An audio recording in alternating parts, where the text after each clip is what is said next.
Okay, friends, out here with God's Word. This is a heavy book. A lot of weight. The Bible talks about some weighty stuff. Eternal destination of every man and woman. It's either heaven or hell. The Bible talks about spiritual forces set against you. It's not your boss, that's your adversary. It's the enemy of your soul. So the Bible says the real battle, man, it's not with flesh and blood. It's not with carnal weapons. It's spiritual. And then the Bible talks about another weighty subject, the love of God. We got people that sound and look flashy, but you weigh their love, man, doesn't weigh an ounce. God's love, it weighs so much. He took the indignity of the cross and our sins. So this is a weighty book. As a matter of fact, it's got so much weight that Jesus said you could actually build a life on it. He said it. He said, you build your life on my words like a man who builds on a rock. The storm will come, and storms are going to come in severity. But the person who builds on the weight of this book, he's going to stay standing. But I'll tell you one thing. As weighty as this book is, you've got the power to do one thing. You've got the power to make it light in your heart and your mind. And man, if there's ever a city that's made light of the Word of God, it's this one. There are a lot of people making light of the truth of God. As a matter of fact, Jesus gave a story about a banquet. Representation of God's invitation, every man. As a result of Jesus Christ, His death. And invitations went out, and everybody had their excuses, and ultimately the Bible says they made light. They made light. They made light of something that had so much weight, so much significance. Now I want to tell you something. You can make light of the Word of God. You can make light of the weight of God's Word. But you know what you can't do? You can't make light of your burdens. You can't take the weight away. Those things that you received that weren't of God, man, they're remaining. Those things that the enemy tried to set against you, those things that you saw, you experienced, that were not of God, it was the plan of the enemy, man, you can't take those weights away. You can't take away the things that you're pulling and dragging around. Why do you think so many are going to be drinking tonight and so many are going to be smoking their dope? Because they're trying to make light. They're trying to make the burden lighter. But I'm going to tell you something right now. You come under the weight of this book. You come under what God says. And you allow it to bring you to that proper place of brokenness and of honesty before God. And man, that's the only place the weights are ever going to come off. Man, that's the only place the chains are ever going to get truly severed. And you know what's going to happen? You're going to get up. And then you're going to start using this book to exercise. Man, you're going to spend time in this book. Because, I don't know about you, but I remember my former life.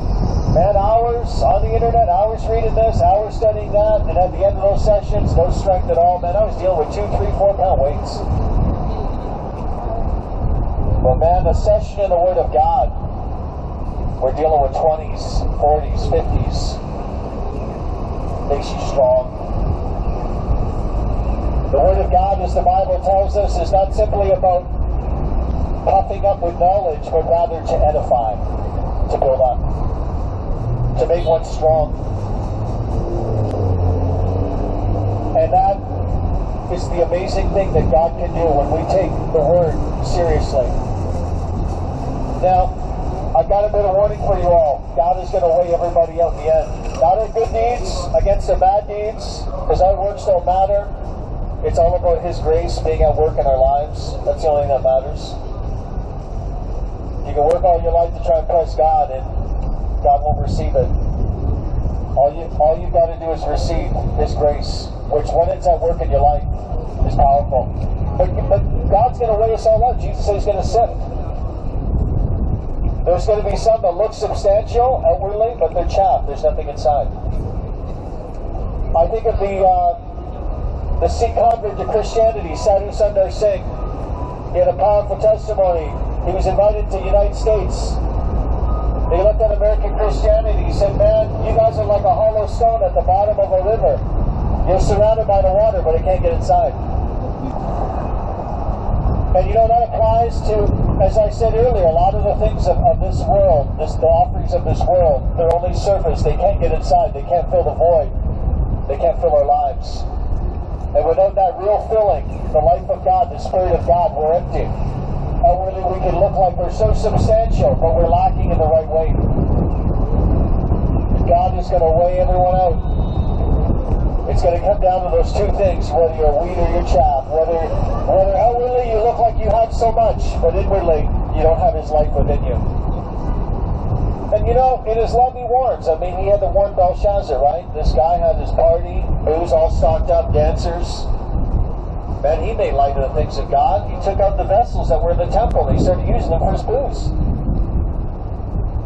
God warned him.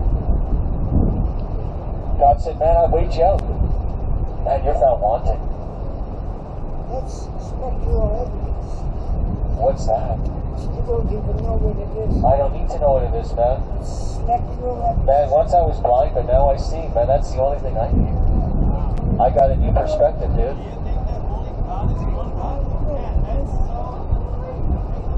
Hey, dude. If He's for you, man, who can be against you? Well, you know, happiness is based on circumstances, right? Joy is based on your connection with God. So joy is when you're feeding off of God. You know, you're getting His understanding, you're getting His comfort, you're getting His encouragement. Happiness is when you're trying to buy from the world, receive from the world. But it's a roller coaster ride, man. I mean, it can be more scary and more exhilarating than anything Candace Wonderland has put together, and I'm not into that. I've already tried that. Well, I don't know about that. Hey, they thought Jesus was crazy. His whole family thought he was crazy.